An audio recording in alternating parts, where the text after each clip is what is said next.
প্রশাসন নাই, প্রশাসনের কোনো খবর নাই, গন্ডগোল শেষ। এখন সব আপনারা এই রাজনীতিটা হয়েছে জানার লাগিয়া, কিন্তু আমরা সুরক্ষা দেওয়ার মতো সময় মতো সুরক্ষা আমরা পাই না। এটা কি প্রশাসন এইরকম কিটা লাগিয়া? আজকে যদি একজন আমার কোনো মহিলা কাস্টমারের কোনো সমস্যা হইতো, তারপরে এটা দায়িত্ব হইল না এখানে।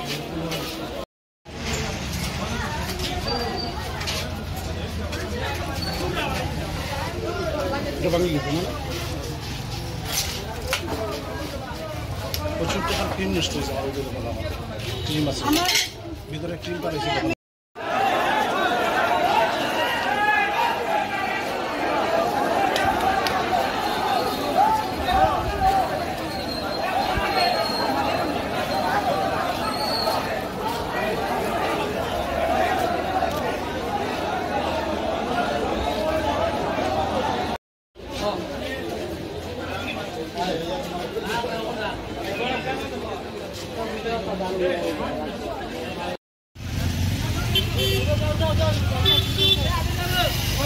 যাও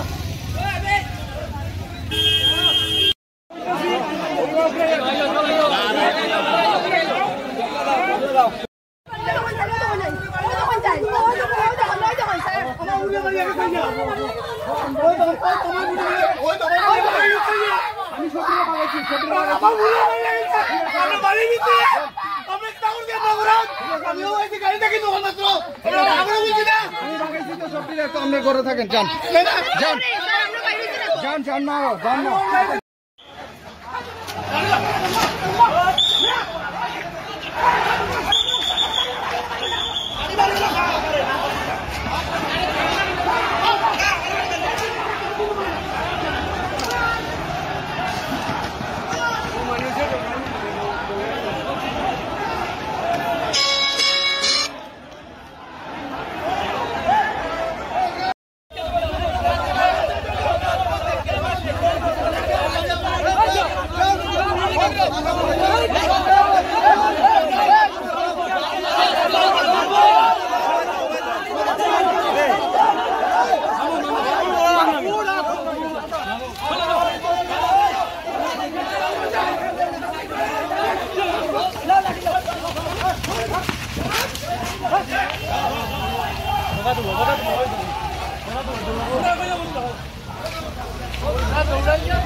এখানে জমায়েত হয়েছি আমাদের কদমতলার এখানে একটা ক্লাব। এই ক্লাবে দুর্গাপূজা হচ্ছে, বালকতা দুর্গাপূজা করেন। দুর্গাপূজার নাম করে ওরা চাঁদা কালেকশনের নাম করে মুসলিম সংখ্যালঘু একটা গাড়ি ওরা রাস্তার মধ্যে আটকিয়ে বেশি টাকা কালেকশনের নাম করে ওদেরকে একটা প্রস্তাব দেওয়া হয়েছে। প্রস্তাবটা ওরা গ্রহণ করেনি। ওরা বলেছে যে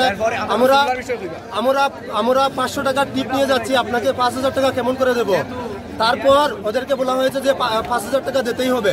এরকম ওদের কাছে জুলুম করা হচ্ছে। তার জন্য ওরা বারণ করার পরে আমাদের গাড়ির মধ্যে 2জন মহিলা রয়েছেন, মুসলিম মহিলা রয়েছেন, এবং 2জন ভাইও রয়েছিলেন মুসলিম ভাই। এদেরকে গাড়ি থেকে নামিয়ে মারধর করা হয়েছে। ক্লাবের নাম কি জানি? ইন্ডিয়ান ক্লাবের সদস্যরা ওদের উপর অত্যাচার করেছে, মা বোনদের উপর হাত তুলেছে, 2জন মুসলিম ভাইয়ের উপর হাত তুলেছে।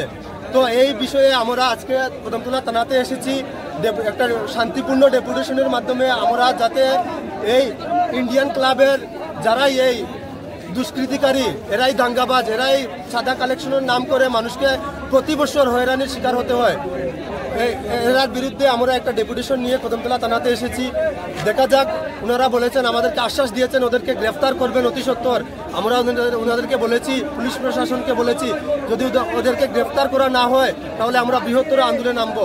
আমি আপনাদের মাধ্যমে জানিয়ে দিতে চাই, আমাদের ত্রিপুরা রাজ্যের মুখ্যমন্ত্রী ডক্টর মানিক সাহা উনি দুর্গাপূজার আগে যে বার্তাটা দিয়েছিলেন সাংবাদিক সম্মেলন করে, যাতে দুর্গাপূজা কালী পূজার নাম করে কোনো মানুষকে হয়রানির শিকার না করা হয়, কোনো মানুষের উপর জুলুম করা যাতে না হয়। কিন্তু আমি দেখেছি ত্রিপুরা রাজ্যের মুখ্যমন্ত্রীর সেই বার্তাটুকু, ত্রিপুরা রাজ্যের মধ্যে অনেকটা ক্লাব রয়েছেন, এই দুর্নীতি করছেন, ওনারা চুরি বাটপারি করছেন, রাতের অন্ধকারে গাড়ি থামিয়ে গাড়ির উপর অ্যাটাক করে মানুষেরকে মারধর করে চাঁদা কালেকশন করছেন। উনার কথা টোটালি মানেননি ওনারা।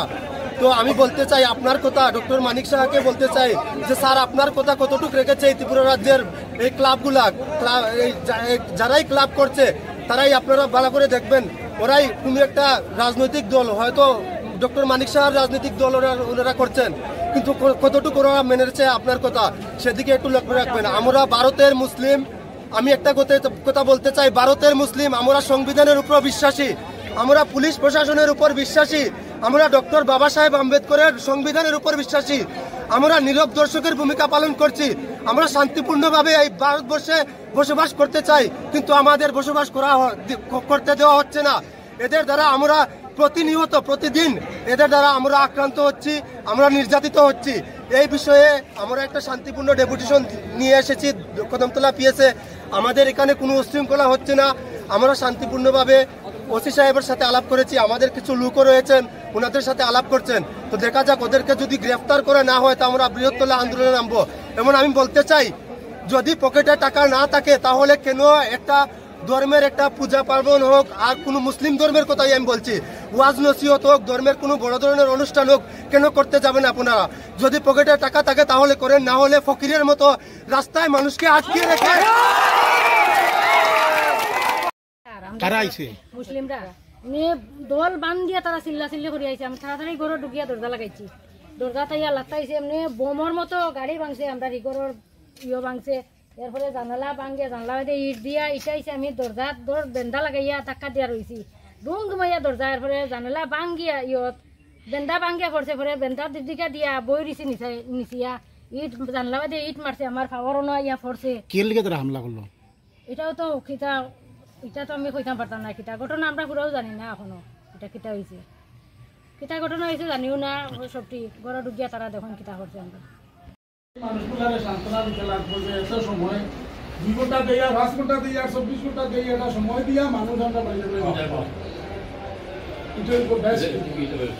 কতক্ষণ থেকে এই গন্ডগোল চলে, আমরা কতক্ষণ করে গন্ডগোল। আর মেলুক তো প্রচুর, প্রায় 25 জনের মতো মেলুক আমার এখানে আছে। কি দোকান আপনার? আমার বিউটি পার্লার। তো পূজার সিজন আমার তো কাস্টমার থাকবে। এর মধ্যে হঠাৎ করে আমরা চিলাচিলি শুনছি, বাইরে দেখছি যে এদিকে বাইরে একটু গন্ডগোল মারামারি অলরেডি শুরু হয়ে গেছে গিয়া। এরপরে আমরা আবার ঢুকে তারা বলছি, তারা সবাই বলছে তোমরা ইয়ে করো, একটা সাইডে যাও সব, কারণ তারা ডিলাডিলি শুরু করে দিচ্ছে। এরপরে তারা আমি ওইরকম নিতে পারছি না, তারা আই গেছে প্রায় 10 জনের মতো। ওই যে মুসলমান ছেলে কয়েকজন বয়সী, তারা কিতা লাগিয়েছে জানি না, তারা এই মাংস শুরু করছে, এখানে মারতে শুরু করে। এখানে আমার গ্লাস ভাঙে আমার উপরে গিয়া পড়ছে, আমি সামনে আসছিলাম। আর এইসব একদম বাইরে সব ভাঙছে, ভাঙে তারা কিতা লাগিয়া ভাঙছে, তারা রিজন তো আমি জানি না। তারা আমার এখানে মেলুক দেখছে, এটার উপর আমি লেগে আইছে, তো মেলুক আমার এখানে পুলিশ কোনো দেখা গেছে, দিয়া মারছে, ইট দিয়া মারছে। ওই যে আমার মেশিন সব ভাঙছে তারা। এরপর ওই দেখুন এটা দিয়ে মারছে, মারিয়া সব গ্লাস ভাঙছে। কথা বলতে আমার প্রায় 50,000 টাকার মতো জিনিস, আমার সবকিছু এটা 50,000 টাকা জিনিস আমার একদম। দেখুন কি অবস্থা, ভিতরে কত জিনিস নষ্ট করেছে ভিতরে।